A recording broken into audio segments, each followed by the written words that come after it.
Christine Estima grew up knowing about the Lebanese part of her family, but she was in her 20s before she realized her heritage was Syrian as well. It wasn't a secret, she says, just one of those family background things that suddenly became foreground.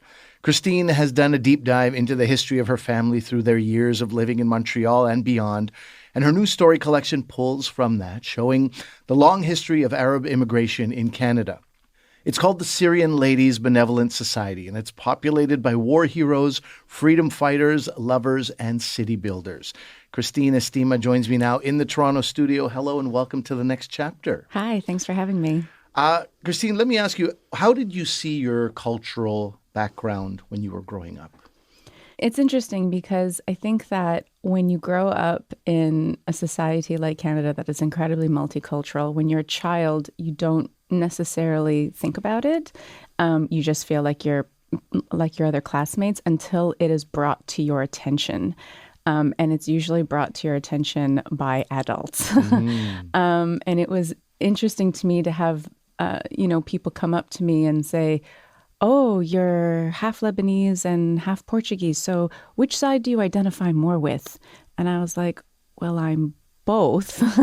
So I can't really, answer that. And there would be other things like, "Oh, you're half and half." And I was like, "Isn't that what you put in your coffee?" It's not how you describe a person. And so it was always interesting to me to have to constantly explain my existence to people who didn't understand what, a woman who is an Arab and a man who is Portuguese, why they would want to be together as if it was some fantastical story, when really it's just like any other Canadian story. They met and got married. We're just desperate to put people in a box. Absolutely. How do we define you, right? Absolutely. And I think that for a lot of people, unless they're able to define you, they don't know how to talk to you.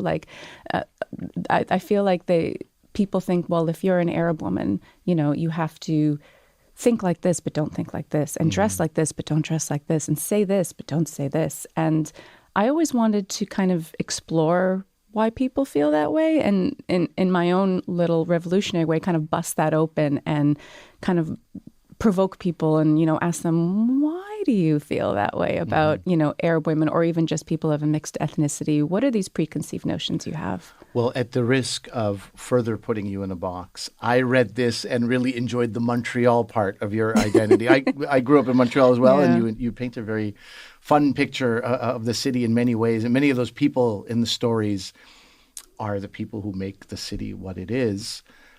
What role did your family play in Montreal through the many decades that they were there and continue to be there now? Yeah, so my family has deep roots in Montreal, which I also think is surprising to a lot of people. So on my Lebanese and Syrian side, my great-grandfather came to Montreal from Damascus in 1906 and was the priest of the St. Nicholas Antiochian Orthodox Church, which still stands to this day on the corner of de Castelnau and St. Dominic in the Little Italy area. He was also a justice of the peace, and he started the very first Arabic language newspaper in Canada called Ash-Shahab, which means the brilliant star. And his son, who was my jiddo is the Arabic word for grandfather, was a war hero. He was one of the few Arabs in the Canadian Army during the Second World War. And he fought in the infamous bloody Battle of Ortona. And, luckily he came back. Otherwise, I wouldn't be here. So many Canadians were not so lucky. And so for me, Montreal and my family, the two are inextricably linked. It's so important for me to paint a picture in this book to let people know that, we've been here, and we've been here for centuries. And I think a lot of people don't realize that. I think when they hear Arab Canadian or Syrian Canadian or Lebanese Canadian, they think it's a new phenomenon. They think of the Syrian refugee crisis, which is a serious crisis, but they don't realize that, not only have we been here for centuries, but we have shaped the fabric of Montreal and by extension Canada. The book opens, the first story is set in 1860, and it's a woman and her baby who are fleeing for their lives. Yeah. And they set sail for the, quote, castle of Montreal. Right? That's the story of the title of that story. What is she escaping? Yeah, so that story is actually based on the stories of my family and why they left Lebanon, what was then known as Mount Lebanon. There was the persecution done by a sect of a religious group known as the Druze. And they were persecuting people who didn't adhere to their beliefs. And so in that story, I kind of explore what that is, because my family's always told me we left because of the Druze. We left because we were being persecuted. And so in that story, we meet a woman and, her home is being burned. Men are going off to fight and they're not coming back. Women are being assaulted. And she has a young infant. And that story is very much about a woman taking the death that surrounds her and turning it into a fighting chance for her life. And what does that look like?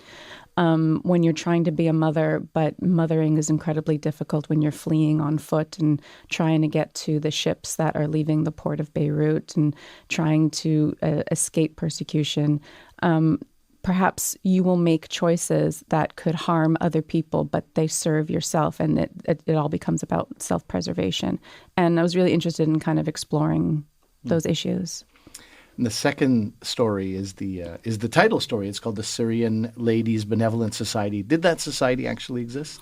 It did, and this is something that I found out recently. So a few years ago when my sitto passed, sitto is the Arabic word for grandmother, I was going through her things and I found a letter addressed to her from the Syrian Ladies Benevolent Society, and it was written in 1949. And it was congratulating her on the birth of my mother and also her, quote, successful confinement, unquote. And I was just delighted by this. I was like, I'd had no idea a society like this existed. It turned out it was adjunct to St. Nicholas's Antiochian Orthodox Church.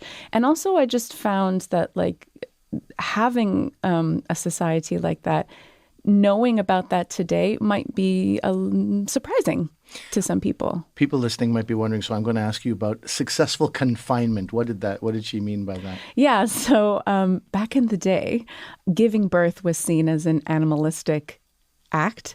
And after a woman gave birth, she was required to seclude herself from society for a few weeks, it could be as much as a month, in order to kind of cleanse herself of the animalistic act of birth. And so women were expected to just kind of I don't exist for the next month while I care for my child, I suppose. The title story also features a prosperous and established businessman named Sefi. Yeah, Sefi. Yeah. Sefi, planning his daughter's wedding. And it seems one of the things that he does to let off steam, possibly, is wear women's clothes. Yeah. Where did the idea for that story come from? I think I was really concerned with the idea within the Arab community about some of the prejudices we hold within ourselves. So there can be a lot of misogyny that is thrown about within the community that I've, witnessed myself, and also a lot of queer phobia. And this was a time that story takes place, I think, 1933, 1934. And I was really interested in what does it mean to be part of a community that is ostracized within Montreal, but also within the community itself. People aren't really allowed to be who they truly are.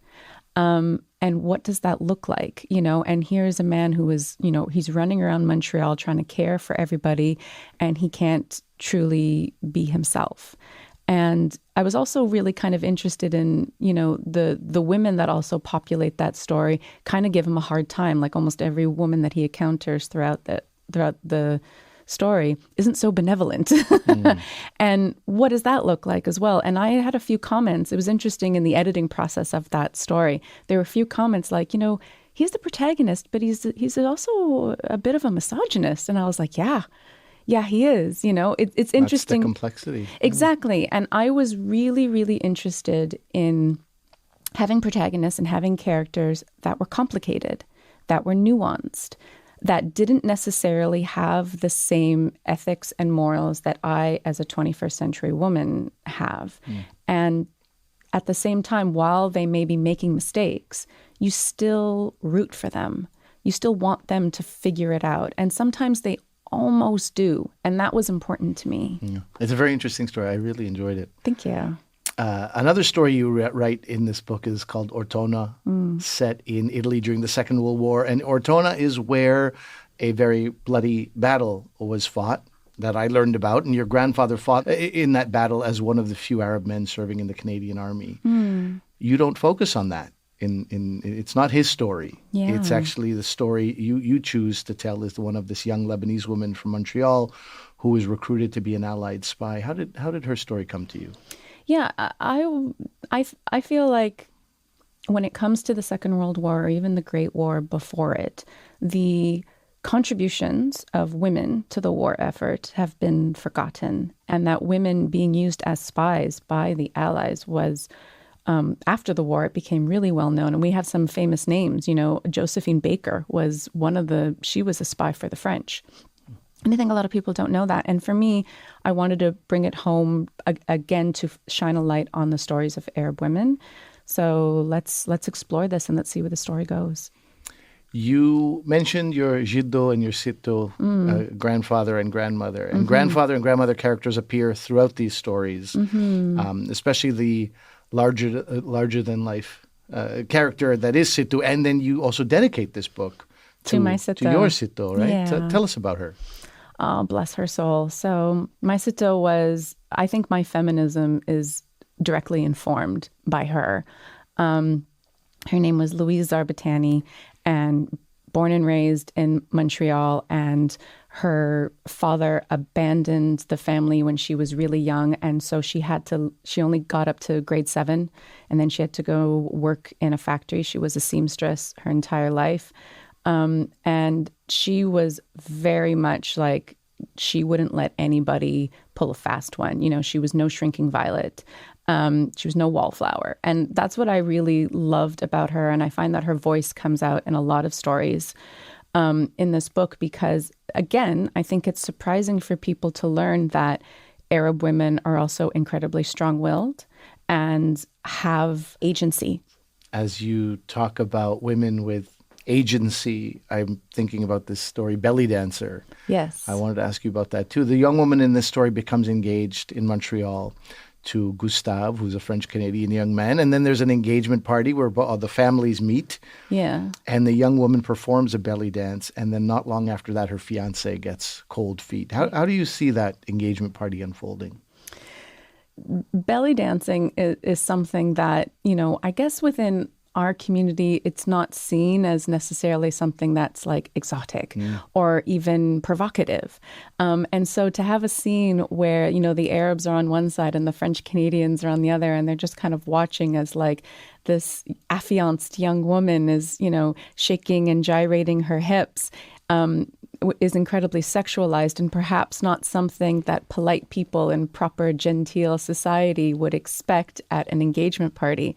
And it was interesting having that imagery and writing that story to kind of show that, like, yeah, I can love you, but just can you leave all of your cultural attributes behind while I love you, you know? And can you not be so Arab? Can you just kind of assimilate a little bit more? And that's kind of the undercurrent that I think runs through that story, is that here is a man who is engaged to, you know, an Arab woman, and he's also just kind of realizing, like, oh, I didn't realize she came with all of this, you know? And I think that that's also kind of maybe a microcosm of what we experience, you know, within Canadian society is like, sure, you can be an Arab, but can you not like talk about it? And can you not actually be so Arab?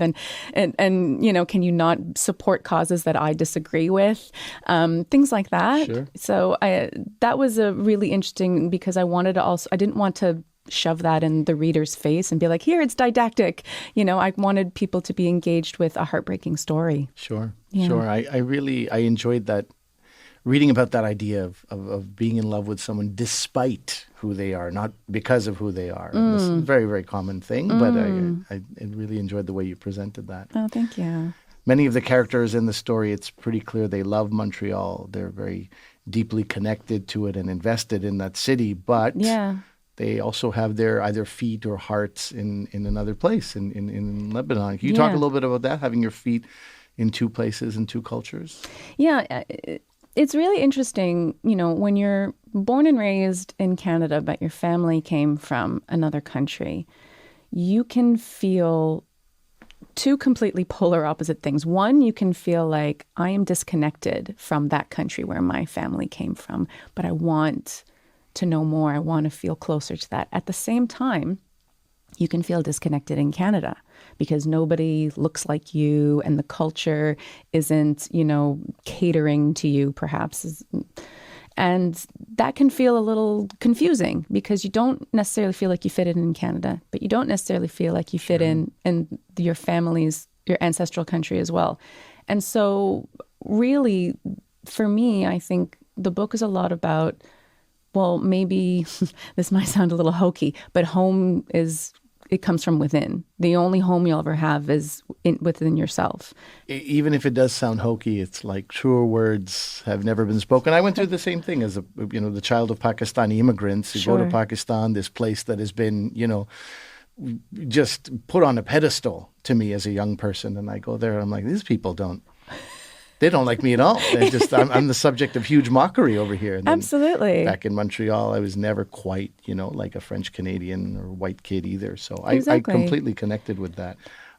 Rue Berry is the street where many of the characters grew up and they lived in Montreal. And the story, Rue Berry, in that story, Azure goes back to that house, sifts through the memories, lived and the lives that were lived there. Yeah. I wanted to ask you this. Are we all just sort of amalgams of who and what has gone before us? Is that, do you look at things that way? It's interesting that you asked that because I think that is one of the key questions that the book tries to answer. Are we just a product of the people and the places that came before us? Or can we be in this constant act of becoming and renewal? Can we break free from some of the traps that befell our ancestors? Or is it somewhere in between? Can we be a product of them and also at the same time take that story 3 times around the dance floor? And I think the only answer to that is yes. Mm-hmm. Sure. I mean, I don't know. I don't know if I necessarily have the answer for that. I feel like I'm not necessarily endorsing a way of life. I just describe one and I ask questions and I provoke thought. But at the end of the day, the reader is kind of left to make their own decisions, I think. Sure. Yeah. In the final story in this book, it's called Mabruk. And Mabruk is a word I've heard very often throughout my life. And there's a similar word in Urdu, Mubarak. Mm-hmm. It has a few different meanings, but blessed or blessed. Absolutely. Right, is the one that comes up most. Why use that word for your final story? My boyfriend's going to love this. Mm-hmm. So him and I have this little special language where, that special spot on your neck kind of between your collarbone and your ear. Yeah. That when you snuggle up to somebody, there's kind of a special sense there that I think only intimate partners really kind of become familiar with and become very well acquainted with. And we call that the Mabruk. So every time I snuggle up into her, I'm like, oh, I want to be in the Mabruk. And that's what we call it. And, he's Italian, but his last name is Mabruko. And because there is an Arab ancestor in there. And so it was interesting to kind of pair that together where his last name, along with the Arab word, along with the benediction, and then kind of pair that with the city of Montreal. That story is very Montreal focused. And that story kind of takes you through the relationship that is deteriorating, but you get to go through the city and see all those different places where they once had a special moment before they finally kind of say goodbye to each other. But you can still really appreciate that person, even if the relationship is falling apart, and it can still be a mabruk. So, yeah. Very nice to talk to you today, Chris. Thank you so much. Likewise. I really enjoyed it.